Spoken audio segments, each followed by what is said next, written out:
yang ketiga. Itulah tema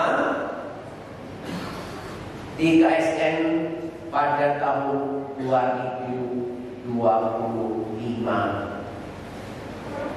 Sebenarnya tema di KSN tahun 2025 ini adalah kelanjutan dari tema 4 tahun yang lalu, ya, sebagai penutup perjalanan 4 tahun dalam membaca dan mempelajari serta merenungkan sosok Allah dalam sebagian nubuat dari 12 nabi kecil di dalam perjanjian lama. Saya mencatat di sini pada tahun 2022 kita merenungkan Allah sebagai sumber harapan hidup yang baru. Kita mengambil inspirasi dari Nabi Amos dan Nabi Hosea. Pada tahun 2023 sosok Allah sebagai sumber kasih dan keselamatan. Kita mengambil inspirasi dari Nabi Yunus dan Nabi Yoel. Dan tahun 2024, tahun yang lalu, temanya adalah Allah sebagai sumber keadilan, dengan merenungkan Nabi Nahum dan juga Nabi Habakuk. Dengan merenungkan Allah sumber harapan, kasih dan keselamatan serta keadilan, itu kita mau merenungkan soal relasi kita dengan Tuhan. Yang pertama dalam minggu pertama pendalaman, ya, ada yang sudah menjalankannya, ya, ada yang masih belum, ya. Itu dalam permenungan yang pertama ini, itu kita melihat bahwa bagaimana kita merenungkan relasi kita dalam hidup kita sendiri. Nanti minggu yang kedua itu relasi dengan sesama, minggu yang ketiga dengan keluarga, dan minggu yang keempat penutupnya adalah dengan Allah sendiri. Jadi 4 minggu itu 4 tema yang kita renungkan. Yang terakhir saya dengar dari frater itu tadi malam itu di lingkungan Gusur itu hanya frater dengan ketua lingkungannya saja. Itu saya bilang sama frater berarti sangat mendalam kalian berdua sharing kitab suci. Ya itu hanya berdua berarti sharingnya sangat mendalam. Nah, kita umat Katolik, kalau saya tanya itu siapa yang tidak punya kitab suci di rumah? Angkat tangan. Yang tidak punya kitab suci di rumah, itu minimal 1 kitab suci yang ada di rumah. Ada umat Katolik yang ikut misa sore hari ini pada bulan kitab suci nasional ini yang tidak punya kitab suci. Ada. Berarti semua memiliki kitab suci, betul? Berarti yang ada di gereja ini 100% memiliki kitab suci. Yang kedua pertanyaannya, apakah kitab suci yang ada di rumah kalian masing-masing itu pernah dibaca dalam hidupmu, ya atau tidak? Hah? Mungkin ada yang, siapa yang mengatakan ya? Oh banyak ya. Berarti ada yang membaca, ada yang tidak membaca. Apakah umat Katolik itu bisa membaca? Bisa ya, karena ada yang buta huruf gitu kan. Kalau ada yang buta huruf, Pastor Yon itu sering lapor sama saya, aduh pengantinnya itu tidak tahu dia bilang gitu kan. Ah itu namanya buta huruf, saya bilang gitu kan. Kalau nggak bisa membaca itu buta huruf ya. Tapi kalau demikian, orang yang buta huruf, saya bilang kalau menghitung, lihat duit, nah kamu kasih dia 100.000 dengan 50.000, 20.000 sampai 5.000, dia tahu tidak? Oh tahu. Ya. Walaupun buta huruf, itu bisa mengerti angka. Ya. Berarti dia buta huruf, tetapi mengerti itu angka-angka, apalagi duit, gitu kan? Ya. Nah, saya pernah tanya ada satu umat yang buta huruf ini, yaitu Pas Danik dengan saya. Saya tanya, kamu sekolah atau tidak? Tidak. Berarti belum pernah menempuh pendidikan apapun. Kelas 1, kelas 2 sampai kelas 3 tidak. Kalau tidak, saya bilang itu kamu bisa baca atau tidak? Tidak bisa. Loh, kamu punya handphone.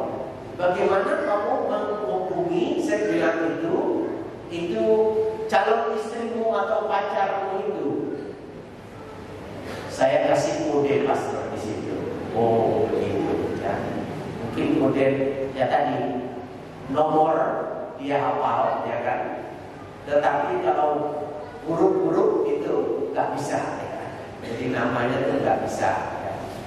Nah ini orang yang buta huruf ya. Saya rasa zaman ya super modern itu sudah zaman now, zaman ini kan itu semua orang bisa membaca. Nah, apakah membaca kitab suci itu sulitkah atau mudah?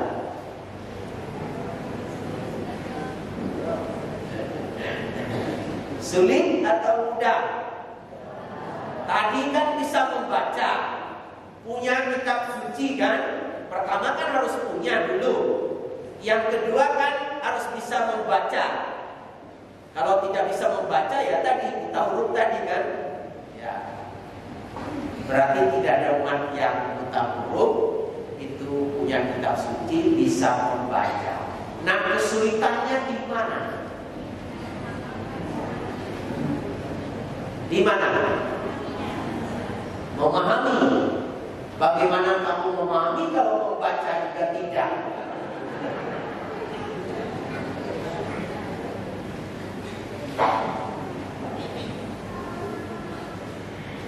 Nah inilah problem kita. Problem kita itu artinya bahwa kita tidak membaca. Ada sarana bisa membaca, tapi tidak membaca. Nah itulah problemnya. Itu berarti mari kita sama-sama membaca kitab suci. Pokoknya baca saja, ya kan? Baca. Nah membaca kitab suci itu berbeda dengan membaca buku pelajaran, majalah, novel, ya, fiksi, atau juga surat kabar. Berbeda. Waktu kita membaca, apa yang harus pertama kita lakukan?